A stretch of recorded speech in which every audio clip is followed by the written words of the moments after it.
Normally they say like around 7-ish that the 8 is pretty much set. Round 7. Well, it's pretty early on in the season where they reckon that after so many games, the final, the 8's pretty much set and it doesn't change. Would you agree or disagree with that this year? No, I would say, if looking at the 8 now, I'd say Collingwood and Melbourne make it.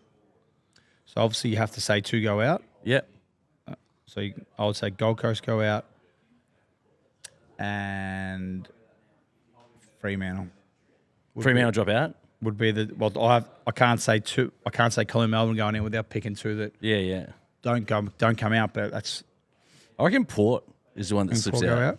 I just think that Port's got like they do this every year, you know, like they start real well. You're like, oh God, Port are a powerhouse, aren't they? Like down there in Adelaide, they're really strong. They get a big scalp early, and then they like just start to dwindle. Also, actually, I hate to say it, but I'm still not convinced in Essendon. Really? No. So you don't think Essendon are going to stay in the top? Well, it would not shock me if it would shock me if Sydney don't make it. Geelong, Carlton, GWS. They're probably how many do I name? They're 4 or 5. And Port would shock me if they didn't play finals, right? 1, 2 wouldn't shock me if they didn't. Essendon, Freo, Gold Coast. So Essendon might miss. Well, who have they got? Let's have a look at their next 5. They play Carlton. Yep. Who do you think wins that? I think Carlton. Okay, so Carlton a favourite, I think. Yeah. They got West Coast, which obviously you'd think they'll win that easy at home. Yeah.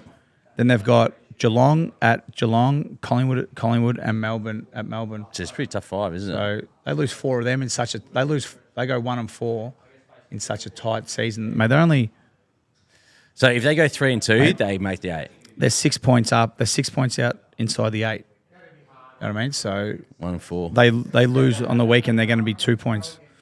So it's just very, very tight. I like that. I reckon that's a good call. Very, very tight season. So you can't really you drop 2 or 3 in a row. You pushing shit uphill. That's why Collingwood needs some players back. Yeah. If Collingwood doesn't get their players back next couple of weeks, I can't see them playing finals because they just don't have enough talent on the park. Really? Well, they got like Nick and Josh Dacos basically tried to carry him on the weekend. Nick Dacos looked so good around the ball, didn't he? Yeah, but what was it 17 clearances? Like they just ran out of path. They just ran out of talent in the last quarter. They couldn't get the ball past halfway. They need someone to take a mark up forward. You win some, you lose more. For free and confidential support, call the number on the screen or visit the website.